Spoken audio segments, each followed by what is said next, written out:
Hello everyone, welcome back to my channel. Hare Krishna दोस्तों, कैसे हो आप? आई होप आप सब अच्छे होंगे। मैं भी बिल्कुल ठीक हूँ। दोस्तों, आज हम बात कर रहे हैं परिवर्तनी एकादशी की।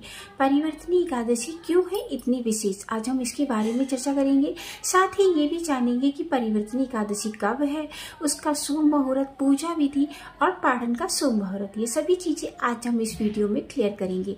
दोस्तों, भादो मास के शुक्ल पक्ष की एकादशी को परिवर्तनी एकादशी कहा जाता है। परिवर्तनी एकादशी के दिन भगवान विष्णु क्षीर सागर में करवट बदलते हैं और परिवर्तनी एकादशी पर आधा चातुर्मास समाप्त हो जाता है, इसीलिए इसे परिवर्तनी एकादशी कहा जाता है। इस व्रत को रखने से आपके सभी पाप नष्ट हो जाते हैं और अंत में उसे मोक्ष की प्राप्ति होती है। इस व्रत को रखने से आपके घर में सुख समृद्धि आती है और आपकी सकारात्मक ऊर्जा आती है दोस्तों। और साथ ही आपको इस श्लोक में सुख देखकर भगवान अंत में अपने चरणों में स्थान देते हैं। इतना महत्वपूर्ण है ये व्रत। इस व्रत को परिवर्तनी एकादशी इसलिए कहा जाता है क्योंकि भगवान विष्णु पाताल लोक में क्षीर सागर में करवट बदलते हैं, इसलिए इस एकादशी को परिवर्तनी एकादशी कहा जाता है। और इस एकादशी को डोल ग्यारस और जल झूलने एकादशी के नाम से भी जाना जाता है। इसे पद्मा एकादशी भी कहा जाता है। जल झूलने एकादशी से इसलिए कहा जाता है दोस्तों क्योंकि माँ यशोदा ने परिवर्तनी एकादशी के दिन ही भगवान श्री कृष्ण के कपड़े यमुना नदी के अंदर धोए थे। तो इतना विशेष दिन है इसका। दोस्तों, इस दिन आपको क्या करना है, ये व्रत त्रिदिवसीय व्रत की श्रेणी में आता है, यानी कि दोस्तों 10वीं तिथि से ही इसके नियम शुरू हो जाते हैं।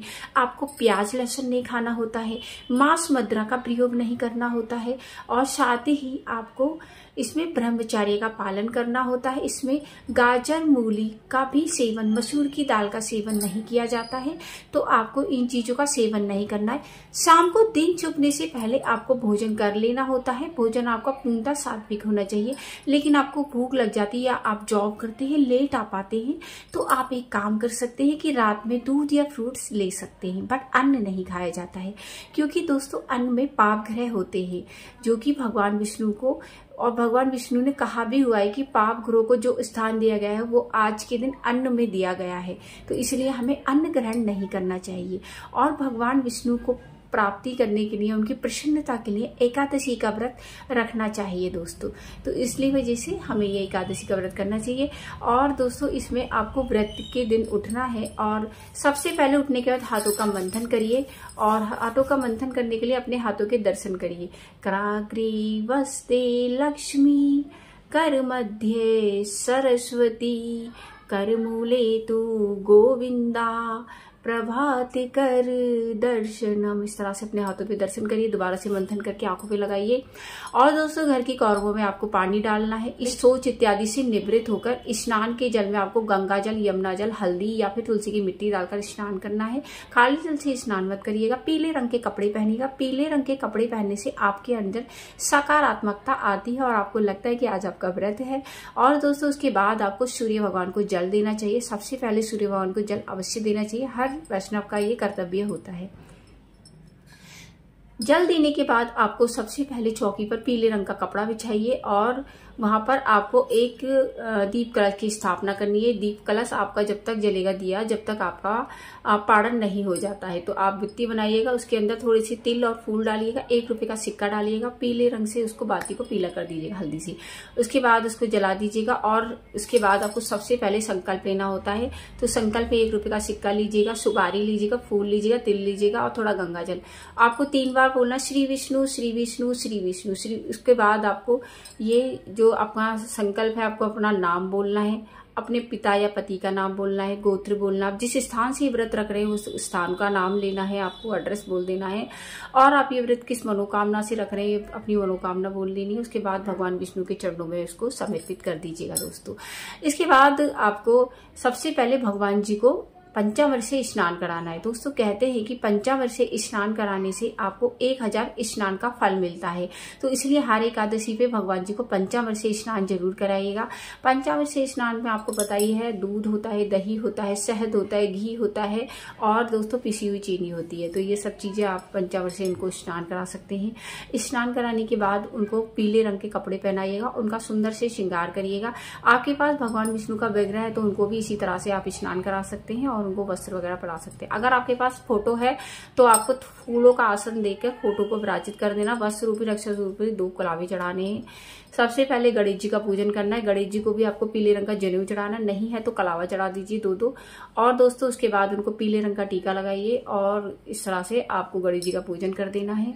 और दोस्तों इसके एक चीज और है, आज का दिन जो उनका प्रिय भोग होता है वो होता है ककड़ी या खीरा। आज के दिन खीरा या ककड़ी भगवान जी को चढ़ाने से आपको गूंगे होने की योनि नहीं मिलती है, मतलब आप गूंगे पैदा नहीं होते हैं। तो इसलिए आपको ये सब जरूर चढ़ा देना है दोस्तों। और उसके बाद आपको पद्मा एकादशी की यानी परिवर्तनी एकादशी की कथा आती है, व्रत कथा पढ़िएगा। और दोस्तों उसके बाद आपको आरती करनी है। आरती करने के बाद आपको अपनी तुलसी मैया के पास जाना है। लड्डू गोपाल जी को वहीं पे बिठा लीजिएगा बराबर में और आपको परिक्रमा करनी है। तो आप 11 भी कर सकते हैं, 21 भी कर सकते हैं, 108 भी कर सकते हैं। उसके बाद वहीं पर बैठकर आपको हरि कृष्णा कृष्ण कृष्ण हरि हरि, हरि राम राम राम हरि हरि इसका जाप करना है दोस्तों। आप ज्यादा नहीं कर सकते तो 8 माला करिएगा, वैसे 16 माला होती है बट आप आधी तो कर ही लीजिएगा। उसके बाद आपको पूरा दिन हरे कृष्ण महामंत्र का जाप करना है, कीर्तन करना है। और इसी तरह से आप भगवत गीता पढ़ सकते हैं, श्रीमद् भागवतम पढ़ सकते हैं। इसी तरह से अपना वे करना है। और शाम को दिन छुपने से पहले आपको जो आपने फलाहार रखा था फलाहार खा लेना। ठीक है दोस्तों, अगर आपने जल पीने वाला खाया जल पी सकते हैं, आपने कुछ भी नहीं खाया तो शाम की पूजा की तैयारी करिएगा। शाम की पूजा की तैयारी कैसे करनी है, 1 दिया आपका जल रहा है, एक और मंदिर में जलाना है, उनकी आरती करनी है भगवान जी की। 2 दिया आपको मुख्य द्वार पर जलाना है, 1 दिया आपको तुलसी मैया को जलाना है, 1 आकाश मंडल पर, और 1 दिया आपको यमुना नदी में जलाना है। क्योंकि यमुना जी में आज यशोदा माता जी ने कपड़े धोए थे भगवान के, तो बहुत विशेष दिन है तो उधर जरूर जाएगा। नहीं है तो गंगा जल का या यमुना जी का जल लीजिएगा और उसमें पास में आप दिया जला सकते हैं, ये भी एक ऑप्शन होता है दोस्तों। अच्छा, ये जो तिथि है ये स्टार्ट कब हो रही है, तो एकादशी की जो तिथि है वो कब प्रारंभ हो रही है उसके ऊपर चर्चा कर लेते हैं। एकादशी की तिथि प्रारंभ हो रही है 13 सितंबर को रात 10:30 से, और इसका जो समापन है वो हो रहा है 14 तारीख को रात्रि में। दिन शनिवार रहेगा, 8:41 पर इसका समापन होगा। इस दिन रवि योग और शुभ योग भी बन रहे हैं। आज के दिन व्रत और पूजा करने से भगवान विष्णु प्रसन्न होते हैं और आपकी समस्त मनोकामनाएं पूर्ण करते हैं। 15 तारीख को जो पारण का समय वो नोट कर लीजिएगा आप, 6:06 से और 10:12 तक, इसी बीच आप पारण करिएगा दोस्तों। यही आपका पारण का समय रहेगा।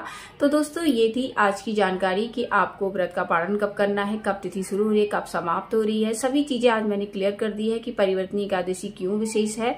और आपको एक चीज और करनी है दोस्तों, आप आज के दिन लड्डू गोपाल जी का झूला भी हटा सकते हैं। वैसे भगवान जी का झूला कभी नहीं हटाया जाता है, लेकिन घरों में आप हटा सकते हैं।